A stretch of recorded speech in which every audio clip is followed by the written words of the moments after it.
And we can't forget the Kansas City Restaurant Week. It's the 16th year and it is bigger than ever. KMBC 9's Darissa White is live at Atomic Cowboy in Westport to explain how this yearly tradition is helping them bounce back after that blizzard. It's been tough on a lot of folks, Darissa. Oh yeah, that's right. And let me tell you, all day I have been eating. I just want to show you some of the food options. There's a 26-inch pizza right here.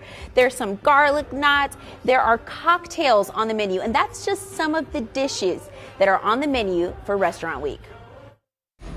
Restaurant Week is by far my favorite time in Kansas City for obvious reasons, but it's not just my favorite. We're all foodies around here. After the big storm, restaurant staff are still recovering. Here at Atomic Cowboy, server Ken Johnson says the 10-day event came at the perfect time. I feel like it's important to support staff that are like servers like me. Like last week we were out for the snow.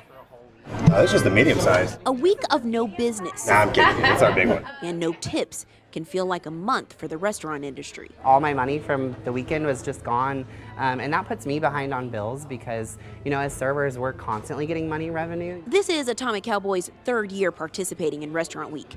They say it's made a significant difference, and customers agree. Just great to contribute to Restaurant Week, keep them alive. I mean, especially with all the winter that we've been having, it's been awesome. It's just been great to be able to get out of the house. Really exciting to try new foods, especially with what the restaurant wants to provide. You know, like they have these menus picked out. It's amazing. So whether you're stopping in for their enormous 26-inch pizza, a buttermilk fried chicken biscuit sandwich, or their famous garlic knots, they say your appetite is just right.